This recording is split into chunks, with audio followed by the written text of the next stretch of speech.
The Troll. There once was a troll who lived under a bridge. Well, that's where trolls are supposed to live.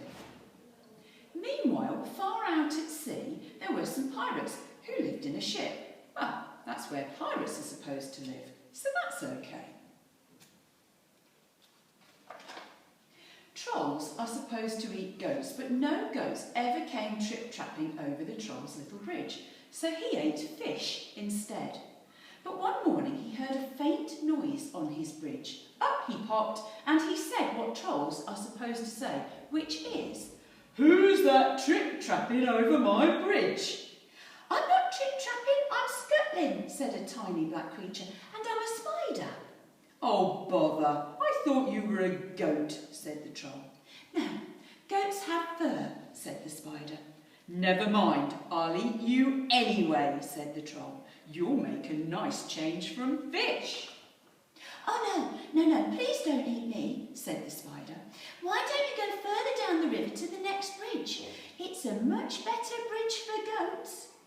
"Oh, all right then," said the troll.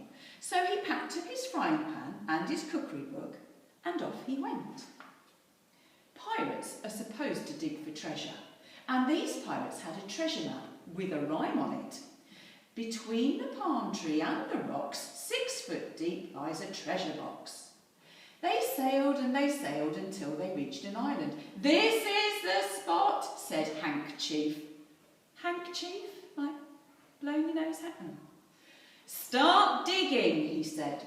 The pirates dug and dug, but all they found was a grumpy mole. "It must be the wrong island," they said.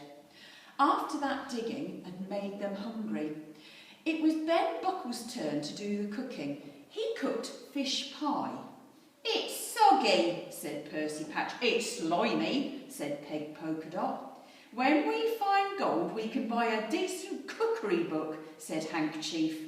And they set sail again. The troll was sitting under his middling-sized bridge, reading his cookery book. Suddenly he heard a sound above his head, and up he popped. "Who's that trip-trapping over my bridge?" he roared. "I'm not trip-trapping, I'm pattering," said a furry creature, "and I'm a mouse." "Oh, bother, I thought you were a goat," said the troll. "No, goats have longer ears," said the mouse. "Never mind, I'll eat you anyway," said the troll. "I'm getting sick and tired of fish." "Oh, please don't eat me," said the mouse. "Why don't you go down to the next bridge? There are goats trapping over there all the time." "Very well," said the troll, and he packed up his things and off he went. Meanwhile, the pirates had discovered another island. They dug and they dug, but all they found was a rusty old bucket with a crab in it. "It's the wrong island again," they said. That night, Percy Patch did the cooking. He cooked fish soup. "It's bony," said Ben Buckle. "It's briny," said Peg Polkadot.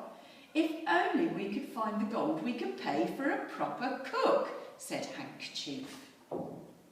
The troll was frying his fish under his new bridge when he heard a sound above, and up he popped.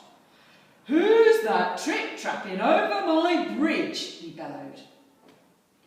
"I'm not trip-trapping, I'm lolloping," said a creature with long ears, "and I'm a rabbit." "Oh, bother, I thought you were a goat," said the troll. "No, goats have hooves," said the rabbit. "Never mind, I'll eat you anyway. Anything's better than fish." "Oh no, please don't eat me," said Rabbit. "Why don't you walk down to the next bridge? There are herds of goats trip-trapping over that one." "Are you sure?" said the troll. "Oh yes," said the rabbit. Once again he packed up all his stuff and off he went. Meanwhile, the pirates were digging on a new island. They dug and dug, but all they found was an old welly boot with a nest of centipedes in it. "We'll never find the right island," they said. That night it was Peg Polkadot's turn to do the cooking. She cooked fish cakes. "They're sticky," said Ben Buckle. "They're sandy," said Percy Patch. Handkerchief said nothing. He was far too busy being sick over the side of the ship. Oh dear. The Troll's river grew wider and wider. Then it stopped being a river and it flowed into the sea, and the Troll found himself on a sandy beach. "There isn't another bridge," he said. "That rabbit was tricking me." But then he spotted some hoof prints in the sand. "A goat, at last!" he cried. He looked round, but he couldn't see any goats. "Never mind, it will probably come back tomorrow," he said, and he followed the prints. They led him to a spot between a palm tree and two big rocks. "I know," he thought. "I'll dig a pit. Then tomorrow the goat will fall in and I can eat it." The Troll dug and dug with his frying pan. Just when he thought the hole was deep enough, the pan hit something hard. It was a great big chest. "Perfect," said the Troll. "I can hide in here and keep warm. Then when the goat falls in the hole, I'll open up the lid and pop up." He lifted the lid and the chest was full of gold things. "These are no use to me," he said, and he threw them all out into the sea. Then he climbed into the chest and lay down. "Tomorrow I can have goat for breakfast instead of fish," he thought, and he drifted off to sleep. It was dark when the pirates arrived at the next island. "This is the spot," said Handkerchief. "But someone's been digging here already," said Ben Buckle. "Don't say they found the treasure before us." "No, look, here it is." The chest was heavy. "It must be full of gold," said Handkerchief. "Quick, back to the ship before anyone stops us." And they carried it back. The Troll was woken by a loud bang. "That's my breakfast falling into my hole," he thought. But why was the chest heaving and swaying? And why was the lid opening? Surely goats couldn't open lids. The lid opened wide. Staring down at the Troll were 4 angry pirates. "Where's the gold?" shouted Handkerchief. "Oh, I threw it in the sea." The plank, yelled Ben Buckle and Percy Patch. "Make him walk the plank." The next second the pirates were pushing him onto it. "Who's that trip-trapping over my plank?" jeered Handkerchief. "I'm not trip-trapping, I'm shuffling," said the Troll. "I'm a troll." He reached the end of the plank. His knees were knocking. "Jump, jump, jump," said the pirates.